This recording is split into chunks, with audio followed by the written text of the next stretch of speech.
Now, let's have a look at Meghan Markle being weird and inauthentic. She's been mocked at Paris Fashion Week.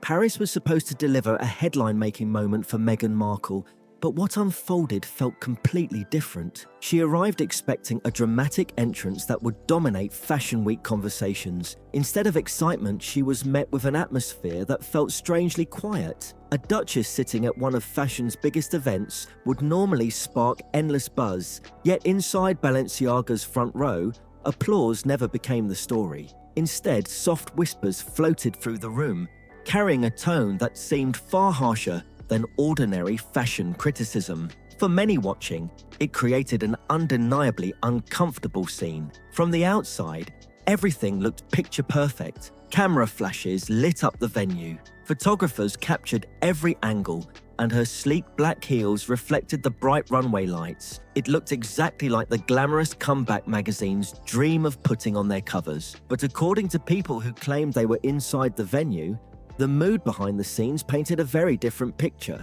Several stylists later described a noticeably tense atmosphere when Meghan entered. One person quietly claimed, "No smiles, no hugs, just eyes watching her, judging." Whether that impression was completely fair or simply one person's observation, it contrasted sharply with the polished images seen online. Rather than the warm welcome many expected, some attendees described an awkward silence that seemed to linger throughout the room. In Paris, silence often speaks louder than applause, and that unexpected reaction shaped everything that followed. As the evening continued, the situation only became even more uncomfortable. Photographers still captured plenty of images,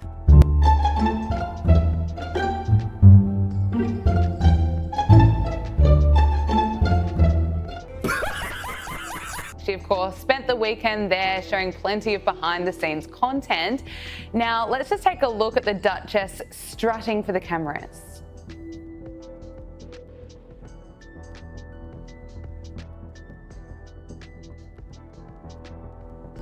but some observers felt the usual excitement surrounding celebrity arrivals never fully appeared. Editors and fashion insiders, who often rush toward famous guests, reportedly kept a respectful distance instead. One attendee claimed the body language throughout the room seemed unusually cautious. According to that account, very few people appeared eager to be photographed standing beside her. In an industry where relationships, visibility, and close connections are everything, those observations quickly became part of the conversation. It wasn't simply about headlines or tabloid stories. According to the rumors making the rounds backstage, people were discussing something much more personal. Several individuals claimed there were quiet conversations about Meghan's overall presence, focusing not on her behavior, but on her scent. The descriptions varied from person to person. One account alleged it smelled like strong perfume covering signs of stress. Another claimed members of the glam team looked worn out while constantly freshening things around her. Someone was even quoted joking, "You can fix foundation, but you can't fix that." Whether those comments reflected reality or were simply exaggerated gossip, no independent evidence confirmed the claims. Still, the rumor spread rapidly through the venue and quickly became one of the night's biggest talking points. By the end of the evening, many conversations reportedly centered less. How are you protecting children when you are promoting a brand that was accused of inappropriate behavior towards them? Now, look, it's not being received well, certainly not as well as maybe she would have hoped, with some people labeling it a Zoolander walk. She went round Paris in this car. She had her heels kicked up, and you can see that. A lot of people criticised her because she went near the tunnel where Diana was tragically killed. I'm not sure that was deliberate, but it's a lot of people criticised that. On Balenciaga's latest collection, and more on Meghan herself. In Paris fashion circles, dramatic personalities can sometimes be admired, and controversy can eventually fade. But rumors involving personal presentation often linger much longer. If those whispers were already uncomfortable, another detail fueled even more discussion, because in high fashion, clothing sends a message before anyone speaks. According to insiders, the pieces Meghan wore were reportedly borrowed samples rather than gifted couture. They claimed the garments still carried sample tags, had not been custom tailored, and lacked the personalized finishing touches often associated with top-tier celebrity partnerships. In elite fashion circles, many high-profile stars receive custom designs because luxury houses see them as valuable ambassadors for the brand. Those reports suggested Meghan did not receive that level of treatment on this occasion,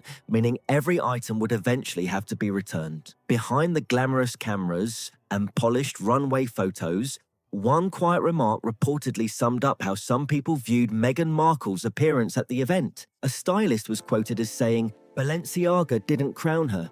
They tolerated her." Whether that reflected the opinion of one individual or the mood of a small group, the comment quickly became part of the backstage chatter. It stood in sharp contrast to the confident image Meghan projected while walking through the venue, head held high and smiling as photographers captured every step. Well, look, this is the same woman that tells us she's Diana 2.0. Shouldn't she be aware of something like this? Well, I think you've got to get the princess pouch, don't you? You've got to work on that.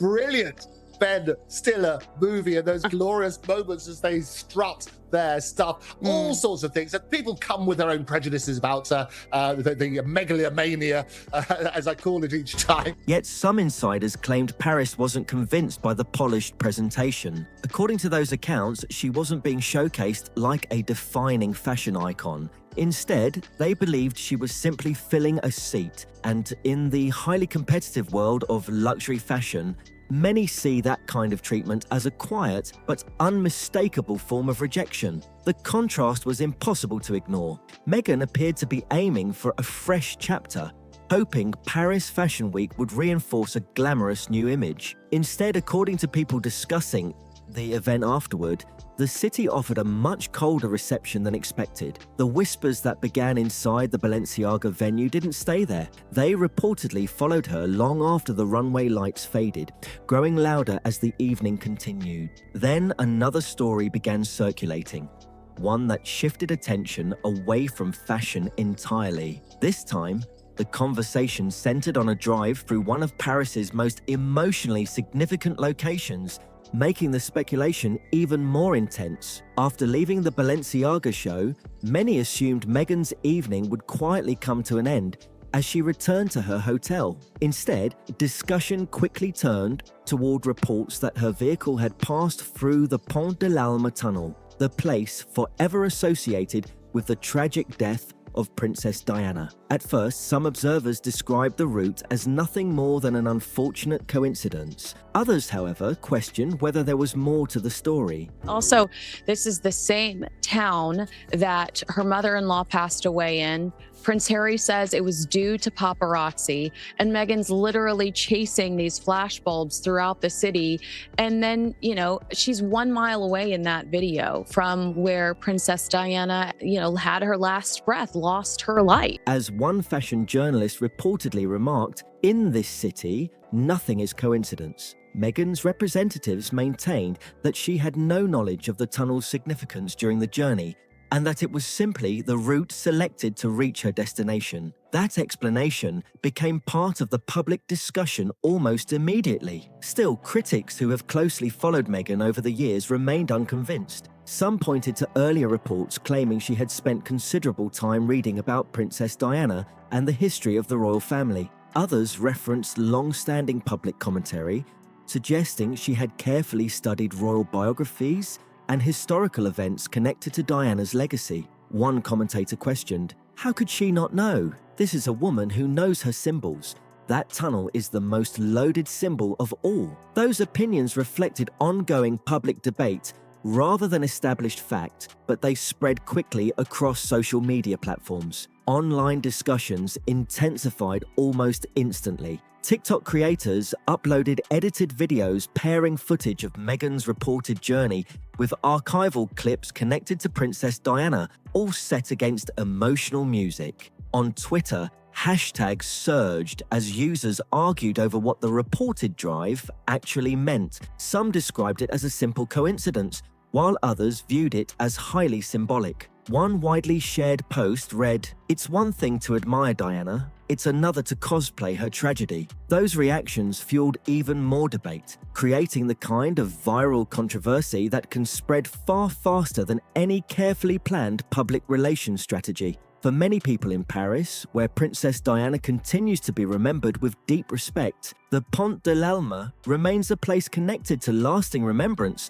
rather than a backdrop for symbolic public interpretation. As the conversation spread beyond the fashion world, newspapers and entertainment outlets began raising questions about Meghan Markle's intentions during her Paris visit. Local tabloids published headlines wondering what message, if any, she intended to send, while several international publications cautiously discussed whether the reported drive through the Pont de l'Alma tunnel carried symbolic meaning. As some reports suggested the moment could have been deliberate, although they stopped short of making definitive claims. One publication carefully noted the possibility without directly accusing anyone, leaving room for speculation rather than certainty. That uncertainty only encouraged even more discussion behind the scenes. Fashion insiders reportedly shifted their attention from clothing to the bigger picture. They questioned why anyone would choose to become associated with such powerful symbolism, especially when Princess Diana's legacy remains so emotionally significant around the world. One editor was quoted telling colleagues,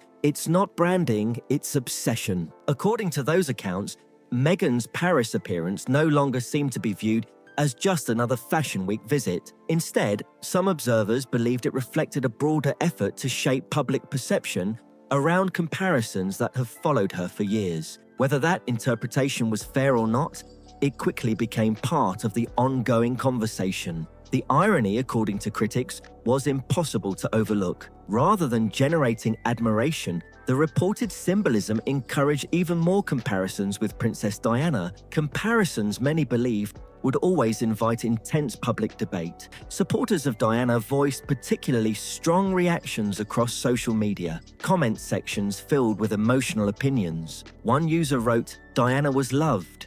Meghan is pretending." Others questioned Prince Harry's role in the situation, wondering why he would be comfortable with anything that could be interpreted that way. One widely shared post asked, "If Harry cries when he talks about that tunnel, how could she treat it like a photo op?" The message reportedly gathered thousands of reactions as debate continued to grow. By the close of Fashion Week, conversations surrounding Meghan's visit had reportedly shifted almost entirely away from couture collections and celebrity fashion. Instead, much of the attention centered on a reported car journey, a historic tunnel, and continuing public comparisons with Princess Diana. With every headline and every new online discussion, the controversy appeared to gain momentum. Then another topic entered the spotlight, moving beyond rumors and symbolic interpretations toward questions about public consistency and media relationships. For years, Meghan Markle has publicly spoken about her difficult experiences with media coverage. She has argued that relentless tabloid attention distorted her story and warned that intrusive press behavior echoed what Princess Diana experienced decades earlier. She has also expressed concern that intense media scrutiny could have devastating consequences. Those statements became a central part of her public narrative over time. However, critics argued that another aspect of the story deserved renewed attention. Some commentators pointed out that although British tabloids have often received the greatest criticism over coverage surrounding Princess Diana, some of the most widely distributed reporting and footage from that period also involved major American broadcasters. They noted that Harry and Meghan later chose to give a high-profile television interview to CBS. Critics argued this created an apparent contradiction, prompting one media analyst to ask, "How do you condemn the press for exploiting tragedy and then give exclusives to the very network that profited from it?" That question quickly became another point of discussion as debate over media responsibility continued. Questions reportedly continued to grow after attention shifted from Paris Fashion Week to Meghan Markle's earlier media decisions. Some reports claimed that even people within Prince Harry's circle questioned the decision to participate in the CBS interview at the time. According to those accounts, a few friends allegedly warned him that appearing with the network could reopen painful memories connected to Princess Diana. Nevertheless, the interview moved forward, and when Oprah's cameras rolled, Critics argued that the same broadcaster associated with extensive coverage of Diana's final days was now presenting Harry and Meghan's grievances to a global audience. For critics, that wasn't simply an ironic coincidence, they viewed it as a contradiction. Online discussions reflected those opinions as well. Reddit users shared older CBS headlines from the 1990s alongside clips from the Oprah interview. One widely circulated comment read, "She blames tabloids for Diana's suffering, but works with the company that showed her last breaths." That comparison spread across social media, reinforcing arguments from some commentators that Meghan's public messaging lacked consistency. One Hollywood publicist was quoted as saying, "Authenticity sells. Hypocrisy kills." According to that perspective, the CBS interview marked a turning point in how some people viewed her credibility.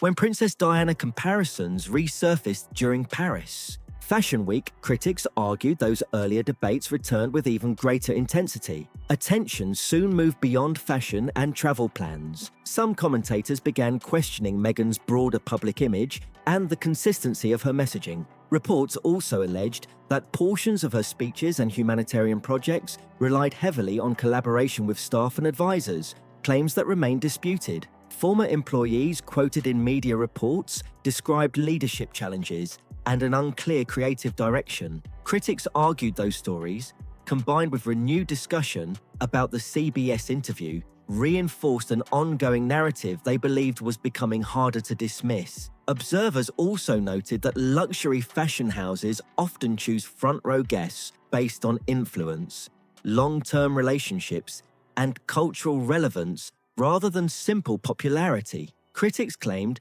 the Paris reaction reflected hesitation rather than celebration. If the CBS debate raised questions about consistency, they argued the fashion industry's response suggested something even more damaging: a lack of enthusiastic acceptance from the very world Meghan appeared eager to impress. By the third day of Paris Fashion Week, discussions surrounding Meghan reportedly shifted once again. The focus was no longer her outfit or the tunnel story. Instead, conversations centered on what some insiders described as a noticeable cold shoulder, with several designers and attendees allegedly keeping their distance. One photographer even claimed, "I've never seen a duchess stand alone for so long in a lobby." As photos from the event spread across social media, Meghan Markle quickly became the center of online discussion. The viral images showed Meghan standing confidently with cameras flashing around her, yet many users pointed out that few well-known fashion figures appeared beside her. Social media users created side-by-side comparisons featuring Meghan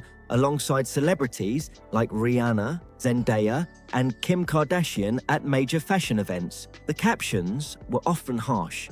One popular post read, "One of these women was invited, the other borrowed the invite." Memes carrying hashtags such as #EmptyChairEnergy and #BorrowedCouture circulated widely, adding even more momentum to the online conversation. Fashion commentators also weighed in. Several blogs and magazines, typically measured in their celebrity coverage, published subtle critiques of her appearance and reception. One French editor wrote, "Paris does not reward pretense. Clothes must fit the spirit, not just the body." Another suggested her look appeared carefully assembled, rather than personally selected by the fashion house, an observation that some interpreted as a sign she lacked a close relationship with the brand. In fashion circles, critics argued that appearing overly eager can sometimes be viewed more negatively than being overlooked altogether. At the same time, renewed discussion surrounding the reported tunnel drive continued fueling online debate. Users shared older videos of Prince Harry discussing Princess Diana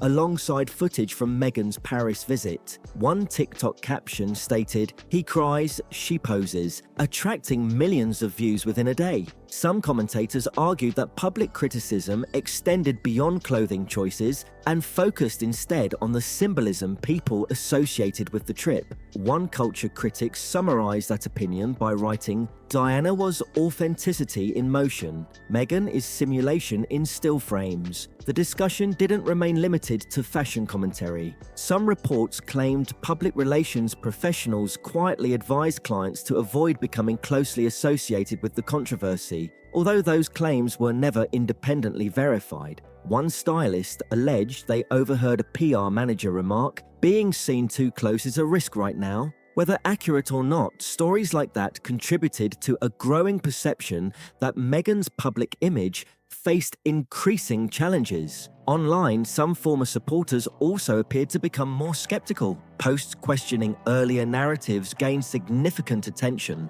with one reading, "Maybe the firm saw something we didn't?" For critics, that shift represented the most significant development of all. They argued Meghan wasn't simply facing criticism in Paris, she was losing control of the public narrative. And when the lights of Paris dimmed and the cameras were packed away, Meghan Markle was left with the one thing she reportedly hadn't expected: silence. Not applause, not admiration, not even outrage, but the quiet rejection of an industry many believed had already moved on. In the world of fashion, silence can sometimes be the loudest statement of all. Reports suggested that after the show, Meghan Markle's team tried arranging new meetings with luxury brands, but according to insiders, opportunities that once seemed within reach were becoming harder to secure. One source reportedly told Page Six, "Nobody wants to be the one to take that risk, not after Paris." Critics argued the conversation had moved beyond a single outfit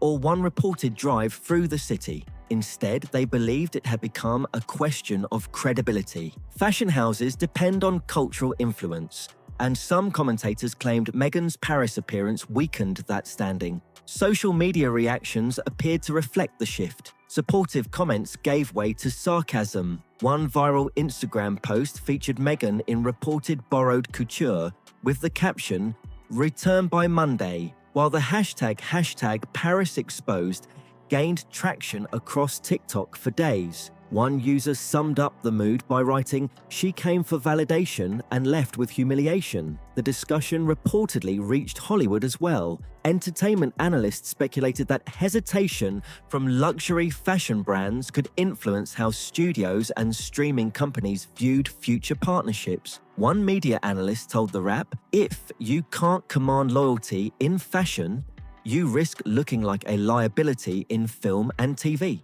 Those comments drew additional attention alongside reports that Spotify had ended its partnership, Netflix had reduced projects, and no major new global deals had been announced. Critics also pointed to Paris as a city known for celebrating iconic public figures while placing others under intense scrutiny. One French columnist reportedly wrote, "Paris forgives scandal, but it never forgives imitation." For many observers, that quote captured the tone surrounding Meghan's entire Fashion Week appearance. Attention soon shifted to Prince Harry, after photos of him looking subdued in California circulated online, prompting fresh speculation about whether the Paris controversy had affected the couple privately. Whether those assumptions were accurate or not, many online believed the couple's public narrative had entered a more uncertain chapter. Meghan arrived, hoping to be remembered for a glamorous return. Instead, critics argued the lasting memories became the whispers, the memes, and the silence that followed. Paris gave her attention, just not the kind she appeared to be seeking. What do you think about the reaction to Meghan's Paris visit? Share your thoughts in the comments below. And if you enjoyed this video, don't forget to like, subscribe, and turn on notifications so you won't miss our next update.